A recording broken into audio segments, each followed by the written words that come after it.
Salut tout le monde. Hi everyone. Welcome to the new episode of Authentic French. And in today's video, we are going to discuss the French liaison. The French liaison. And I would like to thank Monsieur Rachid for the beautiful topic for today's discussion. What then is a French liaison, or what then is a liaison in French? French liaison is a pronunciation rule that occurs between a word that ends in a consonant and one that starts or begins with a vowel. There are three types of liaison in French. We have la liaison obligatoire, which is the compulsory liaison. We have la liaison facultative, which is the optional liaison. And we have la liaison interdite, which is a non-liaison.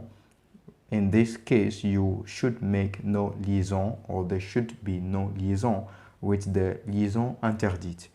But in today's video, we are only going to concentrate on the liaison obligatoire, which is a compulsory liaison for today's lesson. There are 8 criteria we are going to use in making French liaison. Category 1, déterminant plus nom, which is a determinant plus a noun. Determinant plus a noun. There should be a liaison between a determinant and a noun. Examples. Vos amis ont des idées. Vos amis ont des idées. Nos invités ont leurs habitudes. Nos invités ont leurs habitudes. Mon ami américain n'a aucun accent étranger. Mon ami américain n'a aucun accent étranger. Tout homme est mortel. Tout homme est mortel. So I'm going to point out where the liaison is taking place. Between vos and amis, we have vos amis. Vos amis. The S in liaison becomes Z. Vos amis ont des idées. Des idées. So the rule states that when the determinant ends in a consonant and the noun begins with a vowel, there should be a compulsory liaison. That is why we have vos amis, des idées, nos invités, leurs habitudes. Mon ami, aucun accent. So that's where we have the liaison. And the last one was tout homme. Tout homme. Tout homme est mortel. Let's look at criteria 2. Adjective plus nom. Adjective plus a noun. Between adjective and a noun, there should be a liaison so far as the adjective ends in a consonant and the noun begins with a vowel. Examples. Un petit ami. Un petit ami. Un grand avocat. Un grand avocat. Un certain âge. Un certain âge. Certains efforts. Certains efforts. Now, if you analyze the sentence 3, or the example 2, rather, sorry, example 2, un grand avocat. Un grand avocat.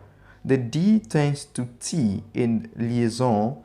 The D, consonant D, tends to T in liaison. Un grand avocat. Un grand avocat. Let's go to criteria 3. Pronom sujet plus verbe, where we have a subject pronoun plus the verb. A subject pronoun plus the verb. There should be a compulsory liaison. Examples. Nous arrivons. Nous arrivons. Nous arrivons. Vous écoutez. vous écoutez. Elles insistent. Elles insistent. Ils exagèrent. Ils exagèrent. Ils exagèrent. So you can see all have X, S. They all have S at the end and the S tend to Z. Nous arrivons, vous écoutez, elles insistent, ils exagèrent. Let's look at criteria 4. Criteria 4, verbe plus pronom sujet. Verb plus subject pronoun. This is the inverse of the subject pronoun plus verb, the inverse. Examples. Quand part-il? Quand part-il? Où dort-on? Où dort-on? Que fait-on? Que fait-on? Où dorment-ils? Où dorment-ils? Then criteria 5. Impératif plus en ou i. The imperative form plus en, the preposition en or i, which is en and the y. En and i. Examples. Prenez-en. Prenez-en. Prends-en. Prends-en. Allez-y. Allez-y. Vas-y. Vas-y. Criteria 6. Prepositions. Prepositions also necessitate a compulsory liaison. Examples. En un jour. En un jour. En écoutant. En écoutant. En Italie. En Italie. En hiver. En hiver. Dans une voiture. Dans une voiture. Dans une voiture. Chez eux, sans eux. Chez eux, sans eux. Chez eux, sans eux. Then criteria 7. Criteria 7, we have adverb plus adjective, which is adverb plus adjective.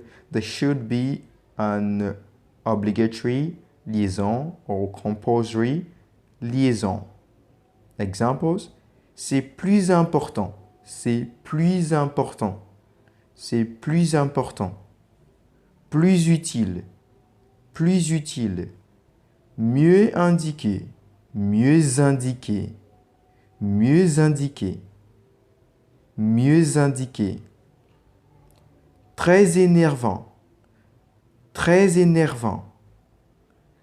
Très agaçant. Très agaçant. Then the last criteria, criteria 8, when we have quand or dont. Quand or dont. And as I said earlier, the D changes to become T in liaison. Examples. Quand elle est là, quand elle est là, quand elle est là, quand elle est là, on sait.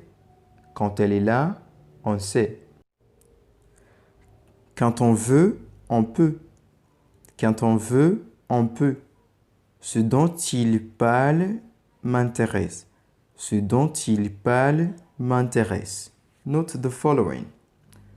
After the following words, there should be a liaison when the word that follows begins with a vowel.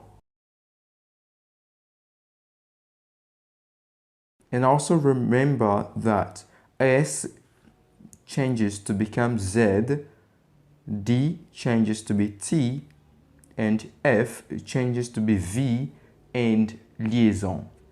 Hope this lesson explains it better for you to start using liaison to sound better in French, and then hope to see you in the next episode. If you have not yet subscribed please subscribe to my channel for more authentic content. Au revoir.